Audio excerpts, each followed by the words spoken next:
Uyu munsi ngiye kukubwira app za telefone zitangaje cyane utaruzi. Ni app watunga muri phone yawe ku buntu kandi utitonze wajya uzitaho umwanya munini uri kuzikoresha. Waruzi ko kuri ubu hari ama application ya telefone arenga miliyoni 5 ndetse tukaba tutanashidikanya ko buri saha app zigenda ziyongera muri App Store cyangwa se Play Store bitewe n'ubwoko bwa telefone ukoresha. Tuzi ko kandi telefone itagira app nimwe yaba nta kimaze, dore ko no mu bikorwa by'ibanze bya telefoni nko guhamagara bisaba app kugira ngo bibe. Niba ari ubwa mbere urebye video yacu, ntushidikanye kubanza gukanda subscribe kugira ngo utazayicikwa na video z'ubwenge ziba ziri kuri ino channel. Hari app zagufasha gukorera amafaranga wiyicariye mu rugo, ndetse hari n'izindi tugiye kukubwira wakwitungira muri phone yawe zigahindura byinshi mu buzima bwawe kubera technology idasanzwe isi ndetse n'aba IT bari kugenda bageraho. Urugero, nureba ino video yose uraza kuyimenyeramo app z'ubwenge zakoresha Bluetooth gusa yisanzwe yo muri telefone ku buryo ukora byinshi utakeka kandi ku buntu. Duhereye kuri Clap to Find. Iyi ni application yagufasha cyane niba ukunda gutereka ahantu phone yawe nyuma y'akanya gato ugasanga aho wakeka kiri wahibagiwe sihiri. Ibi bikunze kuba ku bantu kenshi niyo bari ku kazi cyangwa se bari mu rugo mu tuntu twinshi. Iyo ufitemo ino app muri phone yawe ukabura aho wayishyize, ukoma amashyi nk'inshuro nk'ebyiri wegereye aho ukeka ko waba wayiteretse, ubundi phone yawe igahita isona, bityo ukamenya aho iri utiriwe utumwanya munini uyishaka. Hold the button.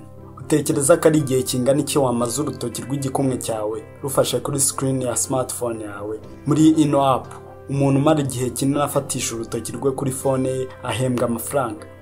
Niba ufite umwanya uhagije ndetse ukaba ushaka gukuraho agahigo gafitwe muri ino app, menya neza ko kugira ngo gakureho ugomba kumara byibuze amasaha 8 ufatishije urutoki kuri screen ya phone yawe. Niba ushaka kugerageza uyidownloading ukimara kureba ino video.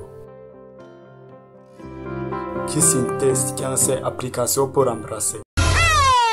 Igihe bamwe bafataga basacinga kuri Google bifuza kumenya uko basomana ndetse n'iminsi bamwe bafataga imbere ya miruwari zabo biga gusomana shobora kutazongera kubaho bitewe naho technology igeze kuri uno munsi. Kissing test ni application itangaje cyane igufasha kumenya ikigero cyo gusomana uriho. Iyi application igusaba gusoma screen ya telefone yawe ubikuye ku mutima, warangiza nyuma y'amasegonda makeya cyane. Iyi application itikubwira igipimo cyangwa se percentage y'uburyo wabikozemo, ikanakubwira n'uburambe cyangwa se experience waba ubifitemo, ndetse ikanakubwira nimba ubizi cyangwa se utabizi. Front back. Iyi ni app y'ubuntu muri iOS ndetse na Android. Kuri ubu gufata ifoto ukoresheje kamera imwe gusa nibiba bigihagije mu gihe ufite phone yawe ifite kamera ebyiri, ubwo ndavuga iy'inyuma n'iy'imbere nk'uko phone nyinshi ziba zimeze. Niba wifuza ko abantu bamenya ahantu wari uri mu gihe wafataga nka selfie, ukabasha kwerekana imbere yawe cyangwa se inyuma, uhita downloadinga ino application kuko ari imwe mu app akoresha kamera y'inyuma n'iy'imbere icyarimwe, ndetse ikanagufotora ifoto y'akataraboneka kandi ikanaguha n'uburyo bworoshye bwo kuyeditinga ndetse no kuyisharinga aho ushaka hose. Fake call. Ibaza uri kumwe n'abantu bari muri gahunda utishimiye ariko udafite uburyo wababeshya ngo bacike cyangwa se ngo uva aho bari. Fake call ni application igufasha mu gihe waba ugize ikibazo nk'iki. Dore uburyo fake call ikora. Ushyiramo igihe wifuza ko phone yawe iraza guhamagarirwa, ndetse ugashyiramo n'umuntu muri contacts zawe waba wifuza ko araza kugaragara nk'aho ari gutelefone. Isaha washyizemo iyo igeze, telefone ihita isona hakazamo amazina y'uwo muntu uba washyizemo, ndetse mugasa nk'aho muvugana ariko hazamo ijwi ry'undi muntu uprogramye muri ino app ya fake call. Melon meter. Buri wese ashobora kugira stress agiye nk'ahantu kugura imbuto akabanza gushidikanya yibaza nimba urubuto runaka agiye kugura ruhishije. Melon meter igufasha kumenya amakuru yose y'ibanze utiriwe ushidikanya mbere yo kugura imbuto nka avoka, ipapayi na watermelon n'izindi. Dore uko Melon meter ikora. Ufungura app yawe warangiza ugatereka ku phone yawe ku rubuto ugiye kugura, warangiza ugakubitaho nka 2. Iyi application igahita ikubwira nimba urubuto ruhiye neza ku buryo wahita urujyana mu rugo kururya. Stupid test cyangwa se combien êtes-vous stupide. Wakoze ino app aguha uburenganzira bwo gupima ikigero cy'ubuswa waba ufite. Ino application ikubaza utubazo tworoshye uba ugomba gusubiza. Iyo ugize ikibazo na kimwe wica, ino application iraguseka cyane ndetse igasa n'ikunyuzura. Biba nabi cyane iyo umuntu uri kuyikoresha ari umuswa cyane. Dog Translator. Iyi ni app itangaje cyane igusezeranya yuko ishobora kukubwira iby'imbwa iri kumoka ishaka kuvuga. Dog Translator ishobora gufata amajwi ndetse ikanarikodinga imbwa iri kumoka, yarangiza ikabihinduramo ijwi ry'umuntu ku buryo wumva neza iby'imbwa ishaka kuvuga. Ariko rero kuba ino app itagisaba uburenganzira bwo gukoresha voice recorder ya phone bituma benshi batemeranya ku mikorere yayo. One Clap. Iyi ni app ishobora kugukomera amashyi nko mu gihe waba ufite ikindi kintu uri gukora cyangwa se uri nko kurya kandi ugomba gukomera amashyi umuntu byanga byakunda. One Clap iguha ubwoko bw'amashyi butandatu kandi butandukanye wakwifashisha, nk'urugero ubaye ufite icyo kunywa mu ntoki ariko udashaka kugitereka hasi cyangwa se ibiganza byawe bitameze neza kandi ugomba gukomera umuntu amashyi. Honey It's Me. Muri 2011 umunyekoreyakazi witwa Minyuho yakoze app yo gufasha abasore ndetse n'abagabo muri rusange kuticwa n'irungu ngo bumve bari bonyine. Iyo ufite Honey It's Me muri phone yawe igufasha guhura n'inshuti y'umukobwa igahora ikubwira message z'urukundo. Iyi nshuti gutelefona buri munsi inshuro 4 ikoresheje video call cyangwa se kuvugana murebana. Iyi akaba ari app yahise downloading inshuro 80,000 ku munsi wa mbere gisohoka. Baby Shaker.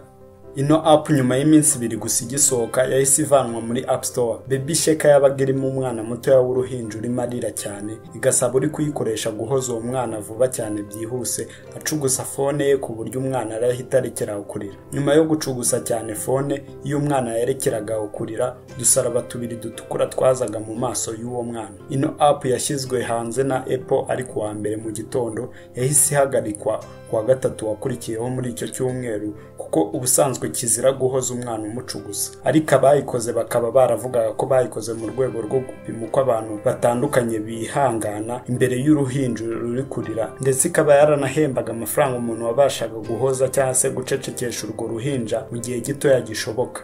iNaPatchwork. Ino ni application mbere yo kuyidownloadinga abayikoze bagusezeranya yuko ushobora kuyibwira akazi ko muri biro ukora, yarangiza ikajya ikagukorera mu gihe wisinziriye cyangwa se uri kuruhuka mu mwanya w'akazi. iNaPatchwork ubundi bisobanuye nsinzira mu kazi.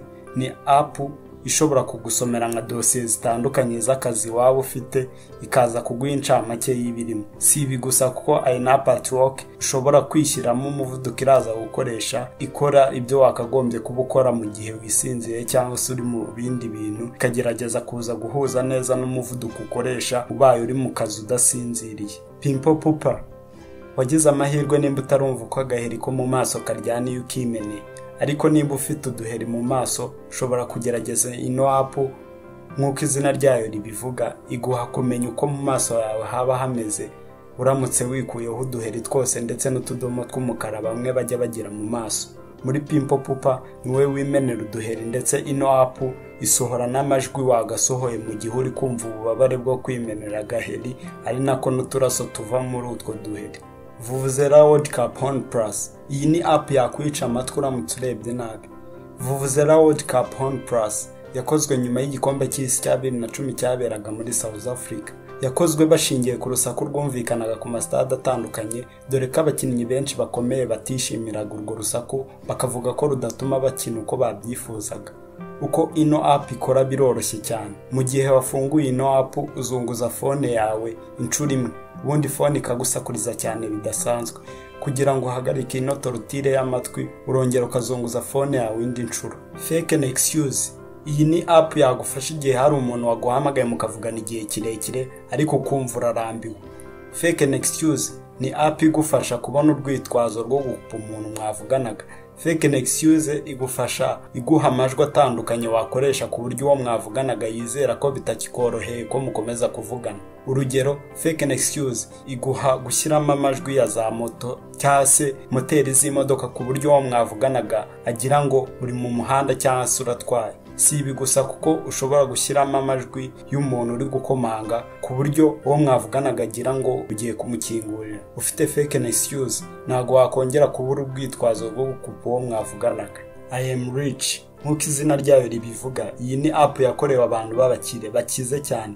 Mu by'ukuri iyi app ntabwo ikora ibintu byinshi kuko ifite tabs ebyiri gusa, hari ikwereka screen y'umutuku uba ugomba gushyiraho igikumwe cyawe, ndetse n'indi kwereka nimba uri umukire kandi ko ufite ubuzima bwiza nyuma yo gushyiraho igikumwe. I am rich kiza bwa mbere yagurwaga $999, aya ni hafi ya miliyoni imwe y'amanyarwanda, kandi abantu barenga 80 bahise bayishyira muri telefone zabo ku munsi wa mbere gusa. Ariko kuri ubu ino app ukaba wayibona ku buntu muri App Store ndetse na Play Store. Akenshi twishimira application zidufasha ndetse zikanatworohereza ubuzima, ariko iyi Nothing ni gaheza ndetse iranatangaje cyane. Nothing cyangwa se ubusa mu kinyarwanda ni app ifite imikorere itagize na gato itandukaniyeho n'izina ryayo. Iyo uramutse downloadinze ino app ikwereka ubusa nk'uko iba yabigusezeranyije. Screen y'umukara cyangwa se y'umweru nibyo ikwereka gusa. Abahanga muri marketing batangazwa cyane n'umuntu wakoze ino app, dore ko yayihaye izina riteye amatsiko cyane ku buryo uyibonye wese ahita yifuza kumenya ibirimo agahita yidownloadinga. Mu minsi ya mbere yahise downloadingwa n'abantu barenze 5 miliyoni. Corona One app. Iyi ni app idasanzwe yakozwe ndetse yemewe na guverinoma y'Abadage, ikaba ikoresha Bluetooth ya phone yawe ikakubwira nimba umuntu uje gusanga arwaye COVID cyangwa se nimba yahuye n'umuntu yirwaye. Kuri ubu ni app imaze kudownloadingwa n'abantu barenga 20 miliyoni mu gihe gitoya cyane imaze. Corona One app ikora kimwe n'izindi app nka Logo ya Setu y'Abahinde, ndetse nayo wasanga kuri App Store ndetse na Play Store. Izi app ziba zifite ubushobozi butandukanye nko kukubwira ikigereranyo cyangwa se estimation y'abantu barwaye COVID bari mu gacurimo kuva ku ntera ya metero 500 kugera ku kilometero uvuye aho uri. Places I've pooped. Iyi ni social media nk'uko tuzi imbuga nkoranyambaga zitandukanye, ariko iyo ni isanzwe. Nk'uko izina ryayo ribivuga, Places I've pooped ifasha abantu kugenda babwirana ubwiherero bumeze neza baba baragiye bageramo, ku buryo buri wese yajya agenda akahakoresha. Iyi si yo app itangaje muri zose. Turakomeje, gusa ntuzuyaze gusiga muri comment app wumvisha yagutangaje cyane kurusha izindi. Moody's Emotion Analytics. Iyi ni app igufasha kumenya nimba wishimye koko cyangwa nimba ubabaye.